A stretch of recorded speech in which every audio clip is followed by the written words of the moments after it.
For today's lesson, we are going to talk about the global demography and its importance. According to Peterson Institute for International Economics, globalization is defined as the word used to describe the growing interdependence of the world's economies, cultures, and populations brought about by cross borders, trades in goods and services, technology and flows of investment, people, and information. So the demography is a science of population and defines the study of the statistics such as birth, death, income, or the incidence of disease, which illustrates the changing structure of human population. For additional information, the word demography comes from the two ancient Greek words, which are demos, meaning the people, and graphy means writing about or recording something. It is obvious that demography means writing about people. So why demographic matters? It is said that it increases the people's interest due to the so-called demographic change, wherein it can influence the underlying growth rate of the economy, structural productivity, growth, living standards, saving rates, consumption, and investments. Yes, this actually gives community information they need to plan future investments and services. Government use demography for political observations, research purposes for the scientists, and global business use demography for advertising. We are now part of the globalized world, with the essence of our knowledge of the history of the population we may use for arrangements in the past. Destiny versus choice. Demography is not a destiny. We have to understand that we have a choice if only we understand differences and not to be deterministic in our prescriptions. As what Casanova said, there is no such thing as destiny. We ourselves shape our own lives. We humans tend to believe unto things that are not tangible because we try to seek hope, seek for insurance, and to believe that everything that we encounter happens for a reason, as it was supposed to teach us something or learn from it. There's no such thing as destiny. We create our own story. We create the life or living today.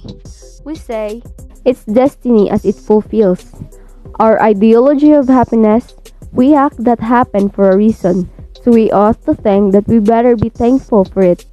But it's no more than there's all the fair actions. We then say it's destiny because we lack in some aspect to follow the path we are destined to. It is affected by some consequences, such as mental and physical state, and merely because of the fact that there are things that are out of our control. Therefore, we should do our best today, try for excellence, and appreciate the result it will bring in the future. On the other hand, with the rise of globalization is the increase of migration and intermarriage. The imbalanced weight of population of a developed and developing countries implies that demographic suicide. A situation where there is a continuous imbalance between birth and death, growth of population mixing which may result shaping a new society, determining changes of identities, and even wiping out extinctiveness of the population. The factors affecting the demography of the world given erratic morality, there are changes of demography due to the reform of the system of pathology. When we say erratic, it means that even or irregular in pattern or movement, simple as unpredictable. When we say morality in demographic usage, it is the frequency of death in a population, and pathology, it is the science of the causes and effects of disease, especially the branch of medicine. It deals with the laboratory examination samples of the body tissue for diagnostic and forensic purpose. Asian regime crises are the crises that are produced naturally. Asian regime was economic and social factors that caused political factors. After a great crisis, it will be followed by rebound adjustment of the demographic system. Rebound together with a different crisis, so after produce a system of adjustment to this crisis, low fertility. It generates economic injury, which seriously decreases a productive capacity of the population. Fertility shows resiliency. When men learned the art of agriculture, they started to migrate and unpopulated large spaces, and that ability to move is a fundamental component of human capital. The 5 big demographic trends shaping the world. Demographic trends is between the extremes or apparent in regions of the world today. It is a popular term for any measurable change in the characteristics of a population over time. The first one is the ratio of children to older citizens stands about 3:1 but declining by around 2040. There will be older citizens as there are children.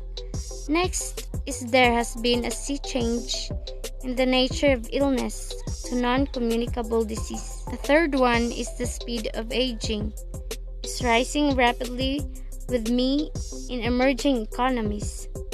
The old age dependency ratio is rising rapidly in Japan and European countries, but at a slower pace in Anglo-Saxon economies.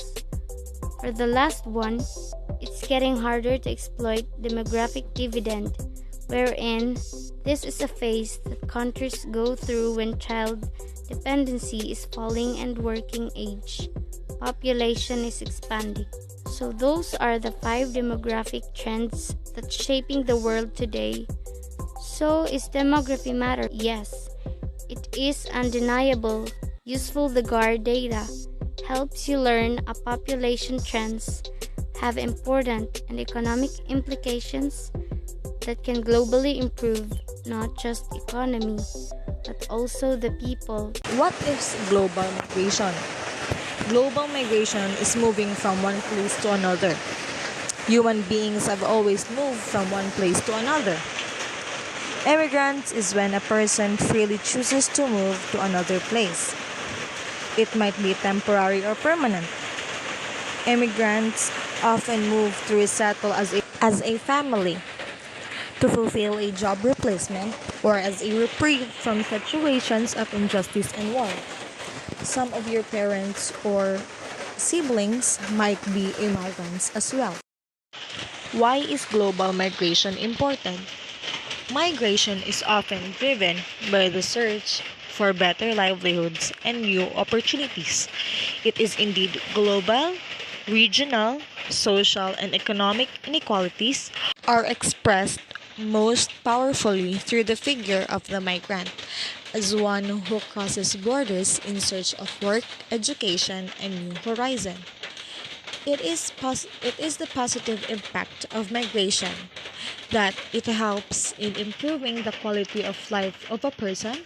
It helps to improve social life of people as they learn about new culture, costumes, and language, which helps to improve brotherhood among people. Migration of skilled workers leads to a greater economic growth of the region. In migration, there are also advantages and disadvantages.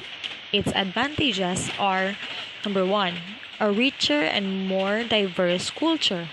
Number 2, helps to reduce any labor shortages. Number 3, migrants are more prepared to take on low-paid, low-skilled jobs.